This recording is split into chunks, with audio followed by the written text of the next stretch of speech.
You have decided to talk about Crystal Palace for an hour. What? That was not me. What? No, I think it's really, really fun today. We're going to be discussing, I guess, Crystal Palace's success. A stat you told me off air, which is really interesting, is Leicester have the same form when they won the league that you do right now. Identical, yeah. What is it? Played 3 wins, 3 draws, 1 loss. Could be your year. But we're more importantly going to discuss like what you have won. And you've got a lot of insights into it's not just like your year, it's not just everyone else's poor. Like you feel like there's been a few things that have led to this success. Definitely. I think, the angle is like how to go from, it's mad saying this as a Palace fan, how to go from like a nearly team to a team that wins something. And I said to you before, like I do think there are tangible reasons for that happening. Yeah. Not just like, because first of all, we weren't the best team in the country last season, so it wasn't just that. We didn't just spend loads of money. Like we didn't knock on the door repeatedly and then eventually break through. Like it all just, everything fell into place, but it fell into place because we made it fall into place. Sure. If that makes sense. So do you want to give me your first big step that takes you from the Nearlymen team to the winning team? I mean, as a Fulham fan, you did beat us on your way to the success. We did. Fulham are probably one of the biggest Nearlymen teams that we can name. So I want to learn on this podcast. I'm going to take this. I'm going to go straight to Craven Cottage. Guys, get the whiteboard. Everyone, sit down. I've got the blueprint right here. This is how we do it, Marco.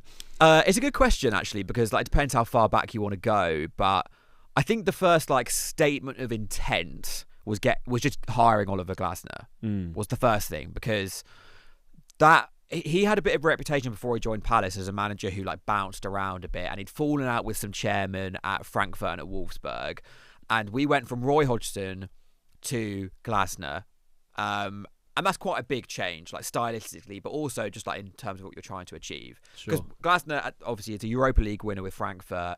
That was a big like, okay, Palace are like they're maybe going for it a bit more now. We've been very conservative as a club before that, and I'm not against that as a premise. Like we'd have loads of financial trouble, over the past like 25, 30 years, and Steve Parish, who is our greatest ever chairman by a distance, I think, is very conscious of like not falling back into that and not taking too many risks, and I completely support that. And as a result, we stabilised in the Premier League for like 10 years basically.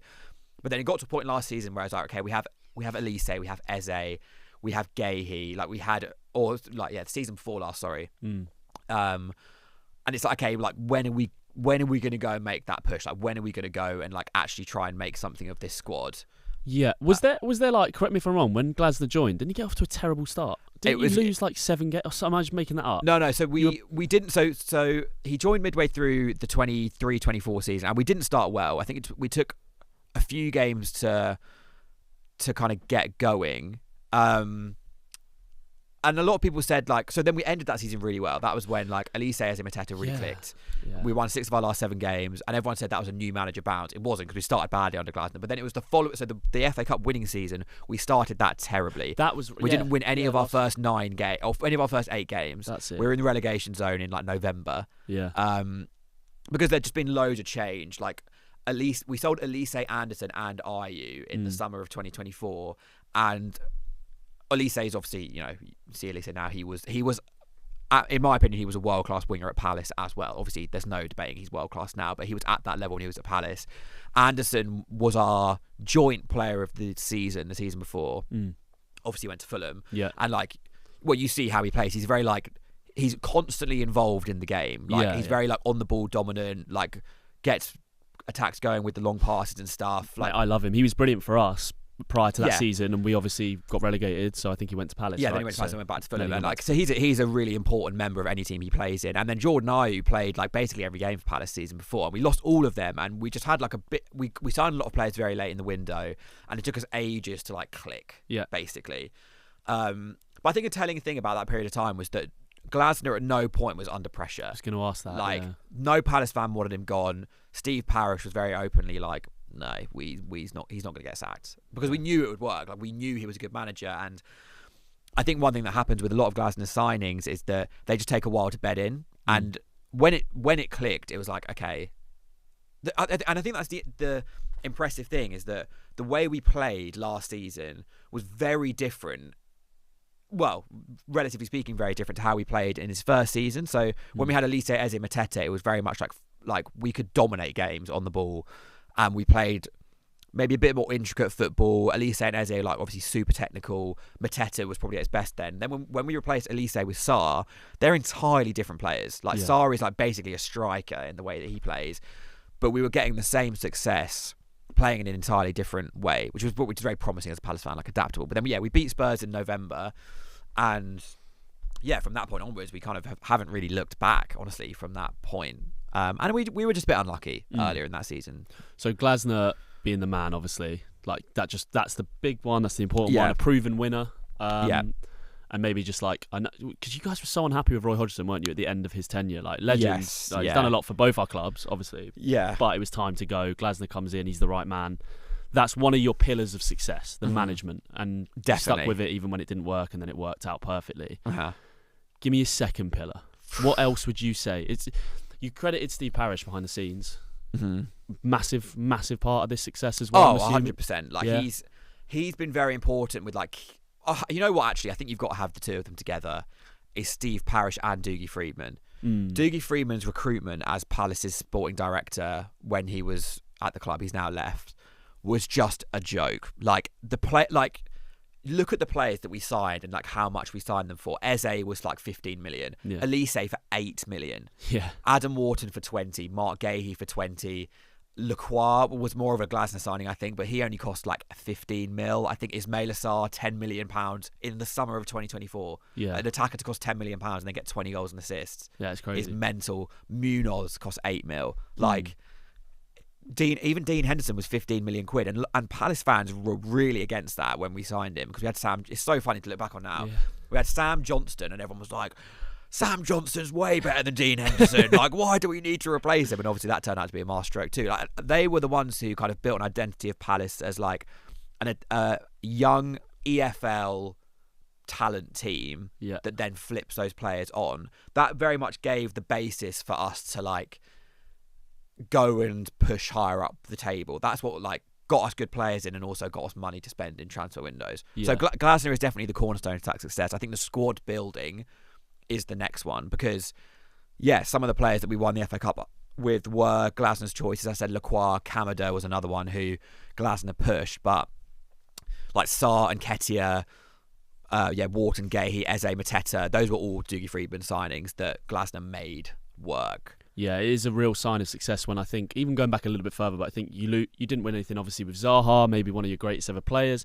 You didn't win the FA Cup with Elise, maybe even like better than Zaha. Yeah, on ability, definitely. And you're like, you still, I mean, even now at the time of recording, you're still like right up at the top of the Premier League table and looking very good this season. It's like such a good sign from a club that you can get rid of these like superstars or like club legends and just not take a step backwards. Yeah. Which tends to be what happens to clubs of that size. Like, you lose a top player. I mean, I think Fulham, like, if we lose players, we haven't had obviously as close to recent success as you guys have, but if we lose like a Sessegnon, like, we really struggle to replace that. Yeah. You know, we don't just then get a left winger who scores 20 goals in the Championship straight away back for us. So to just kind of like almost lose these key positions, it must just be so comforting. Like, even for you must be sitting there going, well, when we do lose Gahey, I'm confident we're going to be able to replace that without taking a step backwards. I mean, I guess the worry is like, how long can you do that for?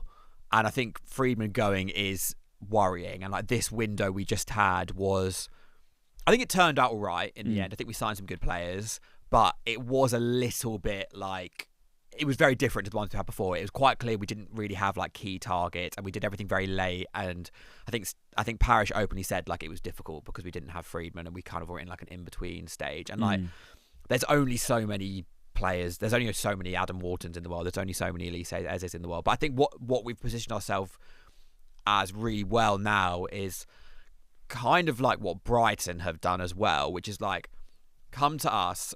If you're one of the best young players in your position in the country, in the world, whatever, come to us and we will develop you, and then you can go on and do bigger and better things. Which is like, it's really important, I think, that we sold Elise to Bayern, that we sold Eze to Arsenal, that Gahey will go to basically any team he wants to next summer, that Wharton will probably go to, you know, one of the biggest teams in the world, because you need to have like a body of work for young players to go, okay, if I go to Palace, then I can do things at the club and like win things, hopefully, or like at least go play in Europe or whatever, but then I still have the freedom to go somewhere else and like kick on. That's such an interesting point. I think that's one thing that like we've like we've got a really nice balance of environment now, which like players love and like speak very highly of, and it's very like it's a really healthy environment to be in. But we're not afraid of letting players move on. But I think that in turn makes the environment even better because no player feels like they can't leave. It's almost like the opposite, and Newcastle fans won't like hearing it of the Isak exactly. stuff. Like Isak was clearly promised something, whether you're a Newcastle fan or not, you can see like something was promised to him, whether it was a wage, whether it was a big move. They then went back on that. Yeah. And being the club that doesn't do that is so important. Exactly. So that you do make the right. You might be the next superstar striker. I know they've got a great one now up there at Newcastle, but you might be the next player and go, oh, do I want to be Isak in 3 years? That was a bit messy. Exactly. And just let him go. And I was really pro that in the summer. It was like, just sell him. Trust your own recruitment, because Newcastle's recruitment has been good over the past like 3 or 4 years. Look at Waltermade now. He's unreal. Just trust it. Just trust you're going to replace him, and that's what. I think that's what Palace have done very well. Obviously, that might have a ceiling. Like the classic example is Southampton. Like they eventually just stopped being able to do it.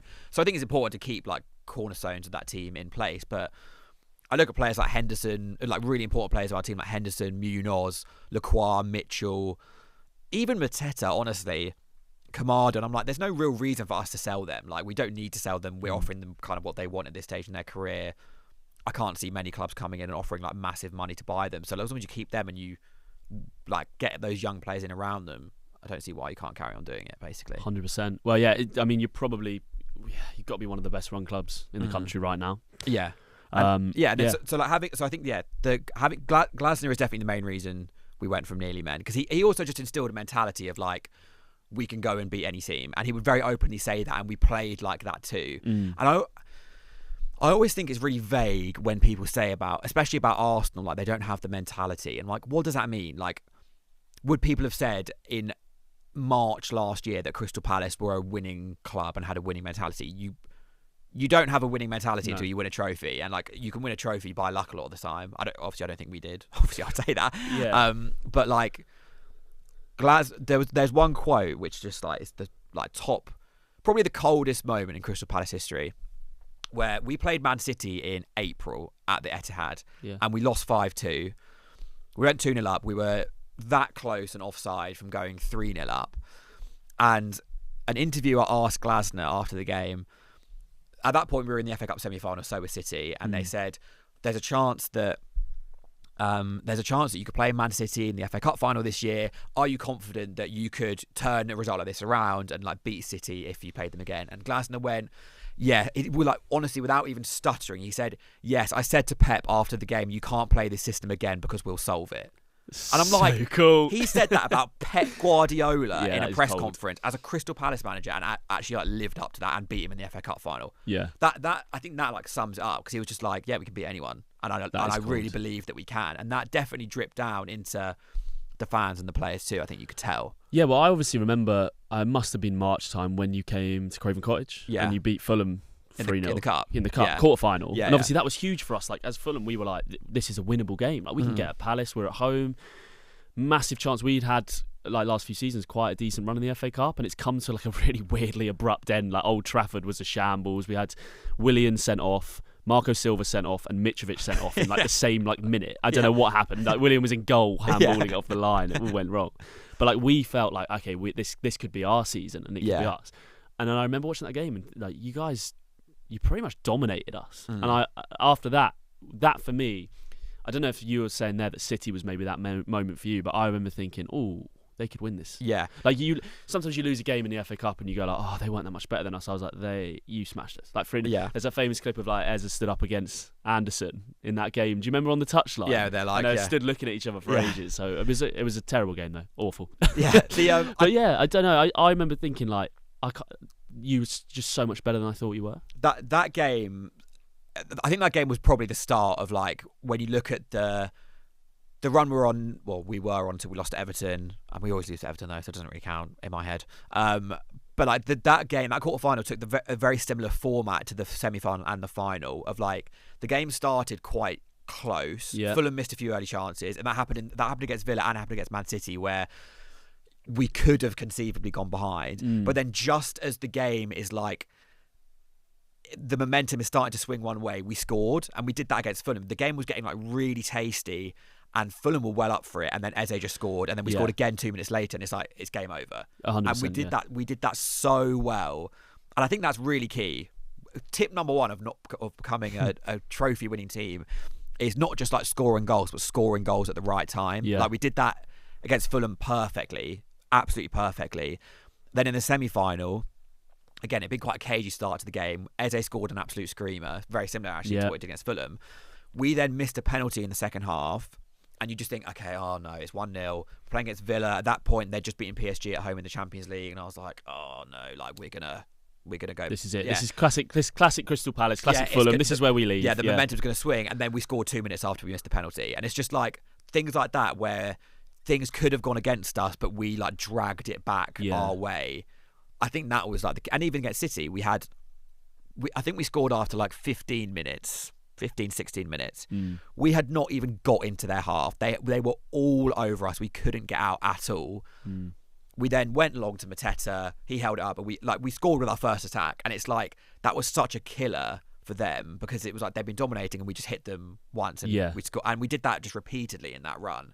Which you got to give credit in that final. Sean Dyche assist. The commentary. Put it up to the big man. Why are they not putting it long to Mateta? Goes long to Mateta. Goal. Mateta does so well for that. Yeah, he does so well for it. One really underrated part of that goal as well, I know we're kind of going back and forth on the timeline, is so Mateta gets it, holds it up, plays it back to Kamada in midfield, and so like we're kind of transitioning at that point, and a lot of midfielders at that point were kind of like, take it, slow it down. We barely had the ball against City. He passes it first time straight back to Mateta. So like Mateta's pinned to centre back, lays it off to Kamada, and he just passes it straight back to Mateta, who then turns, goes forward to Munoz, and we go forward. I'm like, everyone in that move is just constantly like, go forward as quickly as we possibly can. And like, I think that one pass like summarises a lot of what Palace are about under Glasner, of like, we don't need to piss around with the ball. Like if there is a route to go forward, and he did that so well in the final. But yeah, scoring those goals, scoring big goals at big times is like, you're so right with that, because that Fulham game was on a knife edge. It was absolutely there, and we were so up for that game. It was like it was our cup final. Like we thought this is our year. Like the draw, obviously Villa were in that semi-final. There was a few other smaller teams. Forest played City, but there wasn't like the Giants. Liverpool were out. It was like it was a chance for someone to go and win it. And it felt like. It was a big atmosphere. Craven Cottage obviously famously mocked, for rightly so, being quiet often. No, but it was good. It was good. And you're right, the game was on a knife edge, and then it was like bang, bang, and then it was just silence. Yeah, the crowd, you don't know what you've seen. Like you've been stunned. And that is just perfect game management, I guess, or perfect capitalisation on just a slight weakness. Just go get those two goals, and I think it comes from that comes from the top. Like we're just such a well-oiled machine. It was like there just seems to be like a constant trust in what we were doing. Do you think that all links? Do you think that links to like behind the scenes, definitely, to like all the work on the training? But you don't think it's just like a couple of bits of luck that leads you to? I mean, I know you need luck to win. You need luck to win a cup. Any team needs luck to win a cup. Tip number 2 of the being a winning team is you need luck. But we like, got lucky at points. Do you think behind the scenes is like that big of a factor where it's like a belief that's installed? I do. Season you felt that. I do really think that like the Palace, as I said, it was such a good environment for someone to go into. And Glasner was just like the final piece of he's a massive piece of it, but he was the final piece of the puzzle of like just a winning coach who, and everything else was set up for that to work. And it just seemed to click. And I think there's always a belief that like we can beat anyone, and like the way we play doesn't have to change. It's like just trust the way we play. I'd love to be a fly on the wall, and like it must come down to like really when the fine lines like Glasner has won it, so he can walk into that change room and be like, I've won a massive trophy. Whereas like I love Marco Silva, but obviously doesn't have that yet. Hopefully does at Fulham. I'd just love to be like a fly on the wall to like how the players feel like if they are 0-0 but getting dominated, or they are 1-0 down in a tough game, and like it must just give you that extra strength, like to be like, he's like, relax, I know how to win a cup, like listen to me and we'll do it. I always think that about Mourinho, like when obviously Mourinho's like USP as a manager was like players will die for him. Like he is like the big leader, everyone do what I say and you will win stuff. Like what if he just like didn't win the Champions League with Porto when they won it? Like what if they lost the final? Like but once you have that on your CV, and I think Glad's the same, and I always think of like nearly managers like Pochettino, like Arteta, if they like got over the line once, if they won the league once, like I think all of a sudden players would go, okay, like this is this is how we need to do it. Even and if it's like 1% of belief. Yeah, but that will make such a big difference. I think Glasner had that of like, obviously he's a great manager and a good manager, but yeah, you're right. He went to Frankfurt and won the Europa League. It's like Frankfurt are a bigger club than Palace, like comparatively in their country, but it's a similar comparison of, yeah, your Palace said we can win the FA Cup and here's how, and players just went like, all right. Well, I'm putting you on the spot with this, but like if you're looking at that FA Cup run, what's the one moment that you think you first thought, okay, we can win this? Was it the Fulham game? I don't think it was the Fulham game because I was nervous before Villa. Even though our record against Villa was really good, and you can maybe look at that as like we went into that Villa game having Glasner had beaten Emery 5-0, 4-1, and we'd drawn 2-2 at Villa Park earlier that season. Like our record against Villa was really good, so I think they were quite nervous about that. I would say the moment was when Mateta missed the penalty and then we scored straight afterwards. That for me was like, that is just like what a winning team would do. That is not what Palace would do. Yeah. And also I think like probably the main reason we won the cup actually ultimately was the defence. And you can look at one massive reason that we won it, if talk about like a butterfly effect, is Chelsea recalling Trevor Chalobah in January of last year, because Chris Richards wasn't getting a game. Chalobah was good. I liked Chalobah at Palace. He was the worst of Lacroix, Guéhi and himself, but I liked him.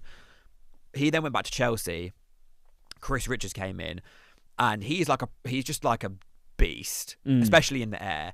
And he was almost like the missing piece of that back three. Like, even though I don't think he's better than Trevor Chalobah necessarily, but he just complemented everyone perfectly. And like it just got to a point around the Fulham game, around the Villa game, where it was just like, I can't see a team scoring against us unless like we fuck it up ourselves. Got you. And it's still kind of like that now. I'm like, if you look at the Everton game, which we lost, it's like a lot of that is down to fatigue, but we give away a stupid penalty and then their winner is our player clearing the ball into Jack Grealish's leg and it goes in. It's like so many of our goals are just like, that was so avoidable. That's kind of our own fault.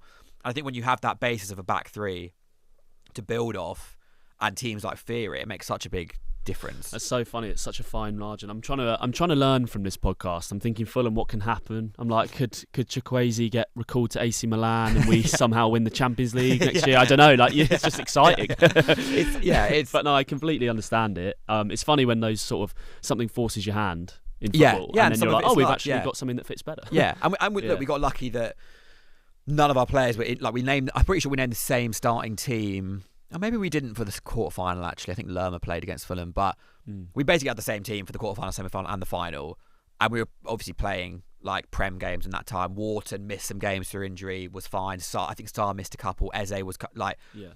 We had our best players fit for every game, and you do have to have that as well. But yeah, I think a lot of it is just... You just get... And maybe it's confirmation bias, but I think once fans believe that you're actually going to do it, it just like seeps into everybody else, and you kind of, it just feels different. It's like an intangible thing of like, it just feels different. Even on the day of the final, I was shitting it for weeks beforehand. I could not concentrate at work at all. Yeah. I was reading like all these Man City previews, because at this point it was like, is Rodri going to be back for City? And I was like, fucking hell, please, Rodri's back. I'm going to be... And I think Haaland just came back the weekend before. And then, so the weekend before we beat them, they drew 0-0 with Southampton at St Mary's, and like Southampton very much set the blueprint of like put 10 men behind the ball and get them to break you down, and they failed to do it against Southampton and then against us.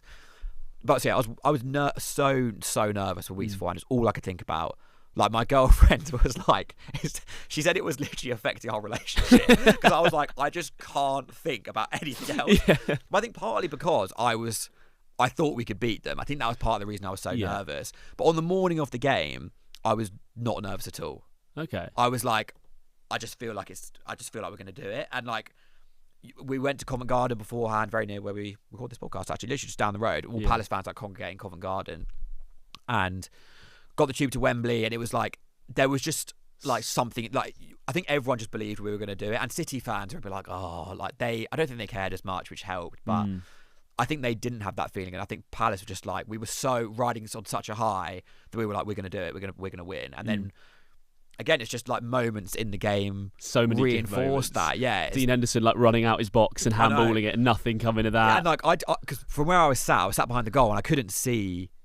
I had no sense of depth perception, but the fact the VAR check took so long, I was like, "Oh my god, he's going to get sent off," and then he didn't, and then he saved the penalty. Yeah, and it's just like the more though, it's just like a massive snowball effect. Like the more moments like that fall your way, the more you think, "Oh, we're going to do it," and then I think that then goes on to the players too. They don't have that. I think it's easy to get in a cycle when you're a team that doesn't win stuff very often. It's just sorry, I just have to check myself when I say stuff like that. I'm like, yeah, as a winning team, as a winner, like, sitting I know it as a Palace fan. It's like, and as an England fan, when there's just that underlying sense of doom, that definitely affects the players 100% because they feed off the crowd. But like Palace just didn't have that. Yeah. And I think we didn't have that because of Glasner, because we believed in him so much. But it then just, you know, if the fans believe, then the players believe more, and then they probably play with more confidence. And then they play with more confidence, the fans think that even more that we're going to do it, and you just kind of go in a positive cycle. I saw such a cool video of Marmoush's penalty save that was from obviously behind the penalty. It's the double save, isn't it? Yeah. He saves it, Henderson, then he gets it, and just seeing all the players, the fans. It's just, mate, it was that must have been a moment where you just thought like you said with the Villa game when you scored after missing the penalty. I mean, that must have felt like, oh, it's happening. 100%. As soon as you save a penalty against City and you're in 1-0 up at that point. Yeah, we're 1-0 up. So you must be And I had no faith at all in Henderson saving that whatsoever. Really? Like none. Because I was just like, this is typical Palace. Yeah, you've thrown it away. It was an avoidable penalty to give away, and I was just like, we've messed it up. And then when he saved it, I was like, oh my god, I think we might actually do it. I didn't let myself believe really until the very end, when it's when like this will honestly stick with me forever. This moment where Doku drags a shot wide with like 20 seconds to go, and I was like, oh, and you could tell everyone around me was like, oh my god. Like Henderson's going to take this goal kick and we're going to win the FA Cup. And I was like, I'm not going to go yet because like, what if there had already been 10 minutes of added time. So at this point we're approaching 100 minutes. And I was like, I'm not going to go yet. I'm not going to cry yet. I looked to my right with my mate who I go to Palace with every week, and he was just sobbing next to me. And I was like, oh no. But yeah, like even though if there was something underlying in me that always thought we would do it, but like I didn't like consciously acknowledge that until full time, I think. Oh, I've got goosebumps. I want that feeling.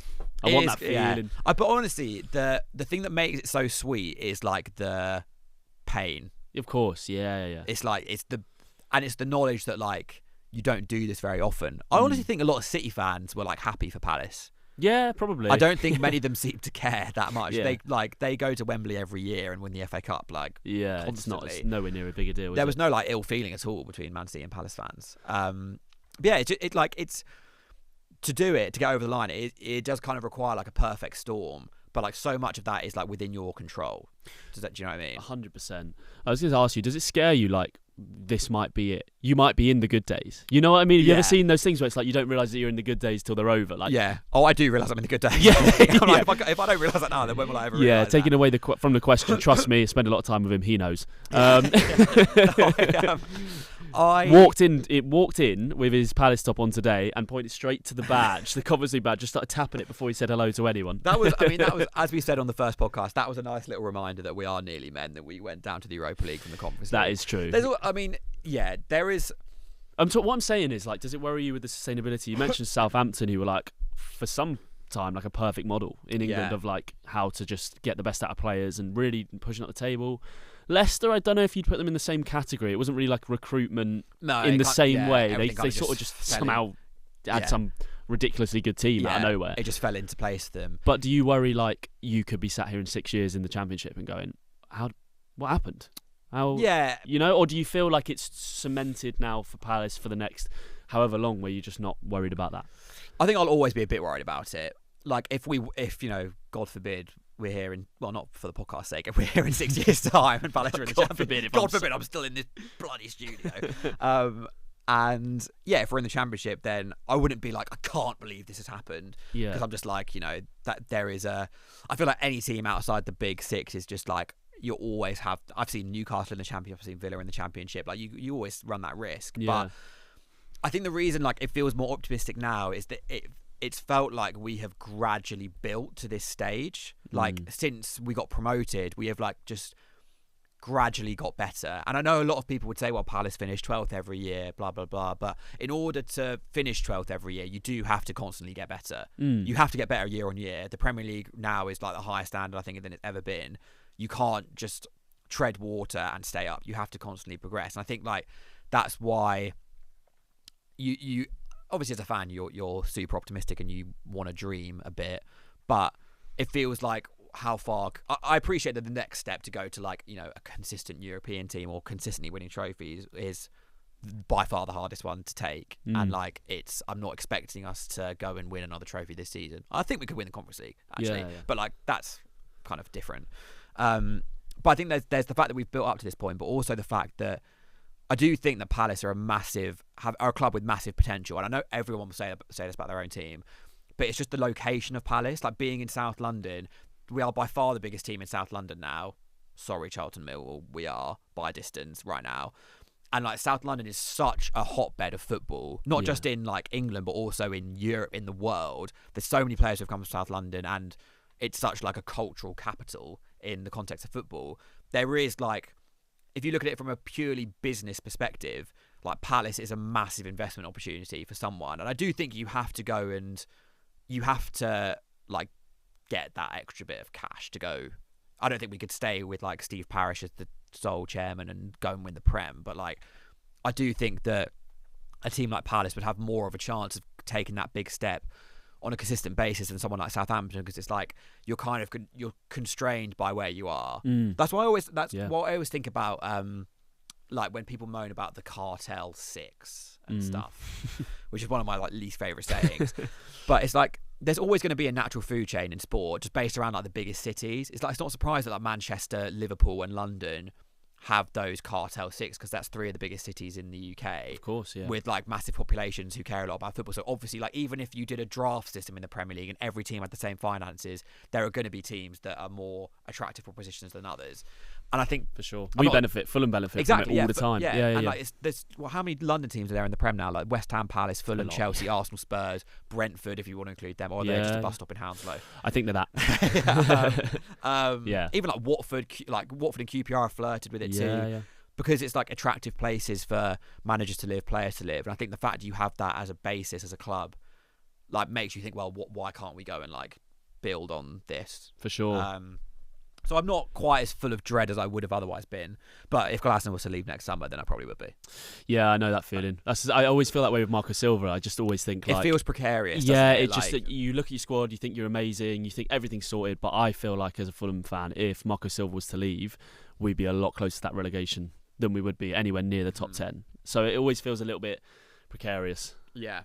It is. I mean, it is precarious. It is precarious. But I definitely appreciate that we're in the glory days now. I think you are. Like what? Yeah. That's it. That's like a lot of Palace fans were fuming after we lost to Everton just because of the way we lost, and like it was an avoidable defeat. But I'm like, you're not going to catch me losing my head over this. Yeah, we've just gone 19 games unbeaten. We've won the FA Cup and the Community Shield, and we're in Europe. Like, I'll be all right.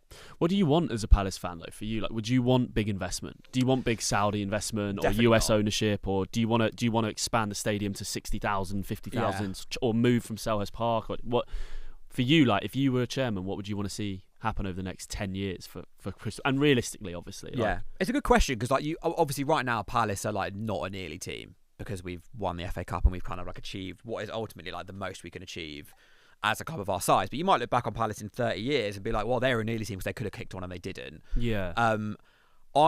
One thing that's like really important to me as a Palace fan is like keeping our soul and our identity. And to me, that is what I said earlier, platforming young talent, ideally South London talent, and, you know, giving young players, young exciting players a chance to like show themselves on the biggest stage. I think Zaha and Balassi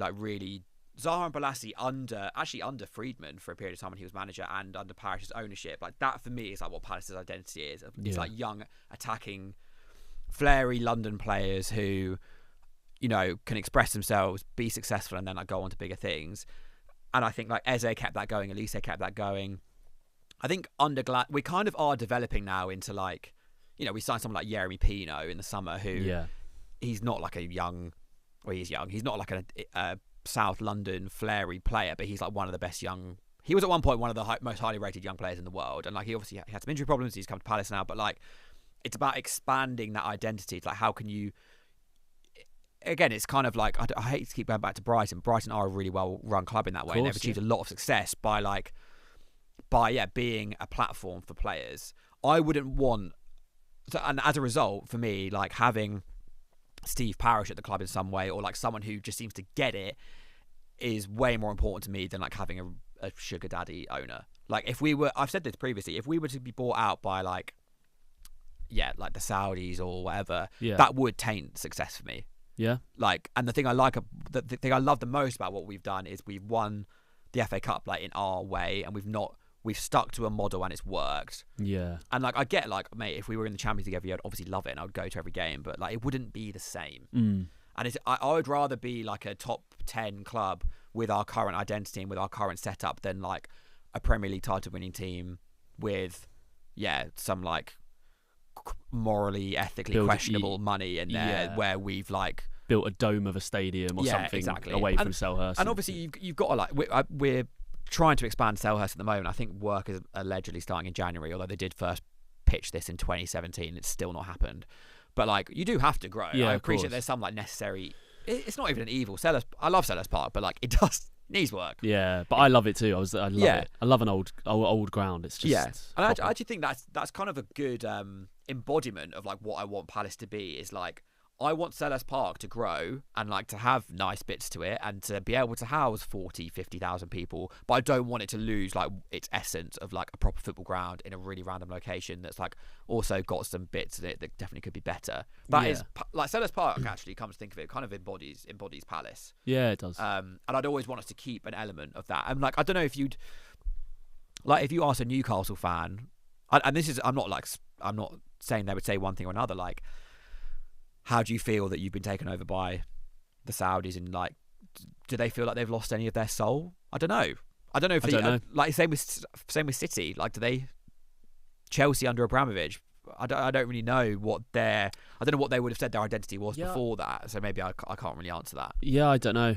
I don't think I've ever heard anyone outspoken on that saying that I don't want this. Yeah, I think when it does happen to your club, people do obviously just you hide behind excuses of Chelsea did it first and then it was City. Exactly. So if you're Newcastle, you go everyone else is doing it. Everyone's doing it. Yeah. I think because Palace have been so outspoken as a fan base about like we're a very like left wing club, and like we've protested City's owners, Newcastle's owners, Abramovich, like multi-club ownership. Like we're very like as a fan base we have a very strong like view on football, and as a result I do too. So like if we went and got bought out by like Sheikh Mansour, and I was like, yes, like hang on a minute, that is not what Palace are meant to stand for. And I'm not saying that like that's right or wrong, but that's very clearly like what Palace are about. So you have to like stick to that. And I get a lot of heat for this when I talk about like Chelsea or United or whatever. Like I don't think your identity as a club can be winning. Like I'm like when you talk to like United fans, or United and Chelsea, the main two that spring to mind just because of like the success they've had over the past like 20 years, and it's like, what's Man United's identity or what's Chelsea's identity? Chelsea in particular, we've spoken about this on the podcast before, they were like, yes, winning trophies. I'm like, well, but that's not an identity. That's not like a club identity, because what happens, as Chelsea is seeing now, what happens when you stop winning trophies? What happens when you stop being one of the best teams in England? You have like an identity crisis. And like I thought one of my good mates is a Chelsea fan, and he put something on his Instagram like a couple. I think it was after who did they play in who does Benfica? And he was like, what is Chelsea now? Like, what are we doing? And he was like, I'm not saying it's bad. Like, obviously we're doing all right and we won the Club World Cup, but like, I don't understand. Like, what am I identifying with? Well, I think with Chelsea, like they won the Champions League with a load of their Cobham products, right? Yeah, exactly. And then they're just like getting rid of them. Yeah, exactly. And it's that for me, even as a Fulham fan, like we've had so many, like we lost Elliott on bad terms. Carvalho's not worked out great, but Sessegnon, like legend, and obviously now we've got Josh King. Like you have those players coming through, and it's so important to have that. Yeah, exactly. Yeah. That's why I get frustrated with like Chelsea. Always think I hate them. Not to go on to Chelsea on this necessarily, but like, if I was a Chelsea fan and they have such an amazing academy with so many great players coming through, I would, and I do from a neutral standpoint, I hate the fact that they just sell them the whole time. I hate it. Like, Why would you do that? Because that is what your identity could be, and you have literally won the Champions League by platforming those players. Obviously, you need pieces around it too, but like, to me, that's more important than just like players like Mason Mount should not be playing for Manchester United. No way. He should be Chelsea captain right now. Yeah, it's like even like the whole one thing that rubbed me up the wrong way so much. Was it last summer before when they like forced Conor Gallagher out the door, and obviously I know they had like a big PR spin of like, oh, he refused loads of contracts, etc. But like, it was so obviously not true that happened. Like, Conor Gallagher loved Chelsea. They forced him out the door so they could get João Felix in. Yeah. Then like they did the announcement video of João Felix. And it was "Homecoming" by Kanye West as a song, and I was like, you've just forced out Conor Gallagher, who is like a Cobham through and through Chelsea lad, to get João Felix, and you're like saying he's come home. That really annoyed me at the time. Yeah, because I'm like, that's not what it's about. It's not what it's about. Yeah, I think that a lot of those big six clubs have lost that, haven't they? Yeah, but I think you would, and like that's why. I mean, United have always had like, well, United have always had one player, right, for like going back 100 years from the academy. But even still, you look at them now, and they're like, what's happened to Kobbie Mainoo? Kobbie Mainoo. If Kobbie Mainoo, I say this all the time because they get linked to like Baleba, and I know they're not exactly like for like, but if they swapped, Baleba would be rotting on Man United's bench, and they'd be bidding 100 mil for Mainoo. It's like you've got the talent there, you're just not utilising it for whatever reason. And it's such an easy way to get fans on side as well. Yeah, like, it is strange. And that's why, like, Chelsea should have Mount, Gallagher, Gueye. I mean, Havertz, Gaye's James. Another one. Like they should have all of these. They should have all these players like running the team. That'd be unreal. You look at like just Cobham players who are like playing high level football now. Goalkeeper wise, I'm not sure. You could have Reece James right back, Gueye and Colwill centre back. You could have Livramento or Lewis Hall at left back. You could still have Mount in there. I mean, who else? There's so many players who have come through that academy. Hudson-Odoi, Hudson-Odoi would start for Chelsea now on their left wing. Yeah, you can't tell me Garnacho's better than Hudson-Odoi. Yeah, Garnacho, Gittins, like these. Yeah, and I'm not. Obviously, you can't. I'm not saying you should have a full team of graduates, but when I see so many of their players, many of their graduates who would start for Chelsea playing for other clubs, I'm like, that is just, for me, that would just do my head in. That's like your worst nightmare as a Palace fan. If you started having these players and you'd not even, I actually agree massively. Especially when you don't need the money. Like, that's the thing for Palace. Like, obviously, if we sell Wan-Bissaka for 50 million, he's obviously the gold standard of Palace academy players. Like, I get it because like we need the money to reinvest, but like there's always a pathway for those players to get into the first team. Yeah, I don't think Livramento played a first team game for Chelsea. I don't think Gueye did either. Lewis Hall was like barely did. Yeah. Like, I just find that frustrating. And Mount leaves on terrible terms. Gallagher leaves on terrible terms. It's not a good look. It just feels avoidable. Yeah, and that's why I don't understand why. My view of how football should be done is very much based on Palace, and a lot of that I said is like young players coming through, and that's why I like Arsenal, because like you look at their team, they've got like Lewis Skelly, Nwaneri, Daum, Saka. Like, to me, that is what football is about. Like, even when Smith Rowe came through at Arsenal, like that's class. I think that's great that they do that, and they're still able to compete at the highest level. That's why I don't really get why people like moan about them, because I'm like, I think they do things in the right way, in inverted commas. Yeah, I get you. But also an Ely team. They are at the moment. Team. At the time of recording, they kind of are. Although they've won the same amount of trophies as you, just the FA Cup and now Arteta's reign. So and the Community Shield. Yeah. Glasner, as they say, has matched Arteta's legacy in a season. He has.